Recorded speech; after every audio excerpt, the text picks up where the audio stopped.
വകുപ്പിൽ നിന്നുള്ള ഒത്തിരി പേരുടെ സഹകരണം ആവശ്യമുണ്ട്. പലരും വരുന്ന സമയങ്ങളിൽ പലർക്കും ഈ അഡ്വാൻസായിട്ടും അത് എല്ലാം എണ്ണെടുത്ത് പറയുന്നതിന് എല്ലാവരും കൂടെ വന്നിട്ടുണ്ട്. അവരോരോരുത്തരും ഓരോ കാര്യങ്ങൾ പറയും. ഇവിടെ എത്തുന്നിടത്ത് വഴികളിൽ ഒത്തിരി തടസ്സങ്ങൾ പല ഭാഗങ്ങളിലുമുണ്ട്. വഴിയിൽ തടിയൊക്കെ കൊണ്ടിട്ടിട്ട് തടസ്സങ്ങൾ ചെയ്യുന്നുണ്ട്. അതുപോലെ തന്നെ കല്ല് ഇങ്ങനത്തെ സാധനങ്ങളൊക്കെ വന്നിട്ട് അതെല്ലാം ഒന്ന് നീക്കി കൊടുക്കുകയും അതുപോലെ വഴിയിലേക്കൊക്കെ വളഞ്ഞു നിൽക്കുന്ന മരങ്ങളൊക്കെ ഉണ്ട്. അത് നിവൃത്തിയുള്ളത്തോളം ഒഴിവാക്കിയാലും അതുപോലെ വഴിയുടെ സൈഡിൽ കൂടുതലായിട്ട് പാർക്ക് ചെയ്യുന്ന വാഹനങ്ങളുണ്ട്. അത് സ്ഥിരം ആ വഴിയുടെ സൈഡിൽ കിടക്കുന്നതായിരിക്കാം. കഴിയുന്നുണ്ടെങ്കിൽ കർക്കിടക മാസത്തിലേക്ക് അത് അവിടെ നിന്ന് ഒഴിവാക്കി മാറ്റിയിടാൻ അവരോട് നിർദ്ദേശിക്കാൻ ബന്ധപ്പെട്ടവരതിൻ്റെ കാര്യമൊന്നും നോക്കണം. അത് കൂടാതെ തന്നെ ഈ കാര്യങ്ങളെല്ലാം ഓരോരോ കാര്യം പറയുകയാണെങ്കിൽ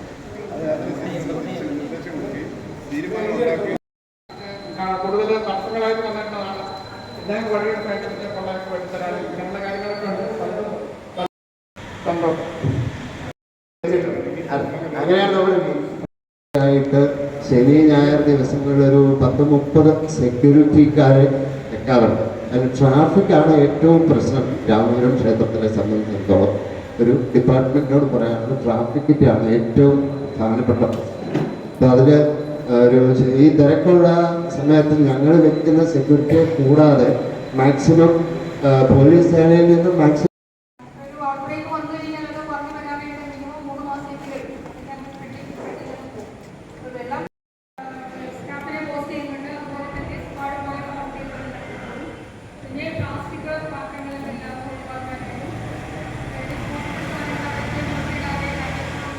പിന്നെ ഹെൽത്തിൻ്റെ ആളുകൾ വരുന്നവർ ഈ കൂടപ്പുറത്തിന് ഉപയോഗിച്ച് അതേ കാര്യം ഞങ്ങൾക്ക് പറയാനുണ്ട്. അവിടെ വീട്ടിൽ ആളുകൾ നിരവധിയാണ്. അതുകൊണ്ട് ഉച്ച കഴിയുമ്പോൾ ഈ ഹെൽത്തിൻ്റെ ഒരു ഹെൽപ്പർ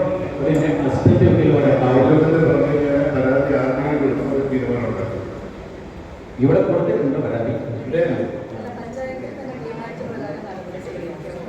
പഞ്ചായത്ത് കൊടുത്തിട്ടുണ്ട് പരാതി.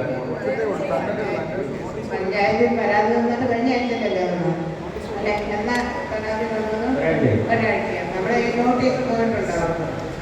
അത് കഴിഞ്ഞ് നോട്ടീസ് നടപടി വന്നു കഴിഞ്ഞാൽ നമ്മൾ അടുത്ത നടപടിയിലേക്ക് കയറും. പിന്നെ ലൈറ്റിൻ്റെ കാര്യം പറഞ്ഞാൽ നമ്മൾ 24-25 വർഷത്തെ പ്രോജക്റ്റ് വെച്ചിട്ടുണ്ട്. അത് ബെൻഡർ ഇന്ന് പൊട്ടിച്ചിട്ടുണ്ട്. അപ്പോൾ ഈ ബെൻഡറാണ് ഇന്ന് പൊട്ടിക്കും. അത് ഈ ബെൻഡറാണ് അതിൻ്റെ ലൈറ്റിൻ്റെ കാര്യത്തിന്.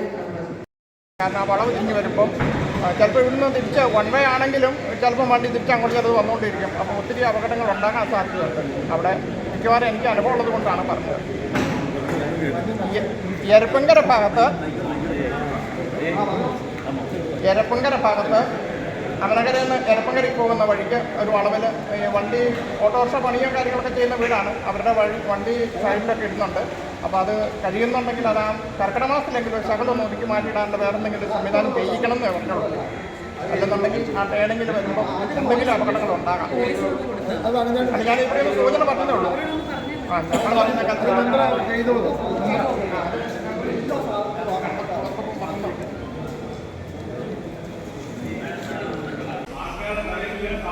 അല്ല, ശിഖരമാണ് ഉണങ്ങിയിരിക്കുന്നത്. ആ ശിഖരം ഉണങ്ങിയിരിക്കുന്ന വെട്ടികളെ മതി. അത് വെട്ടികളെ അത് നിങ്ങൾക്ക് വെട്ടിക്കോ. ലൈൻ അഴിച്ചു തരും. KSEB ആളുണ്ട്.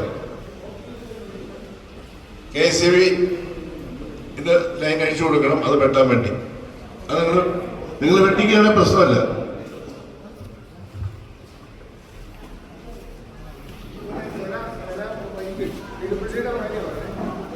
വലിയ കട്ടറുകൾ ഈ മഴക്കാലത്ത് വരുന്നത് പെട്ടെന്ന് നമ്മുടെ രാമപുരം അമ്പലത്തിലെ രൂപത്തിലുള്ള വഴി ഒന്ന് അമനകര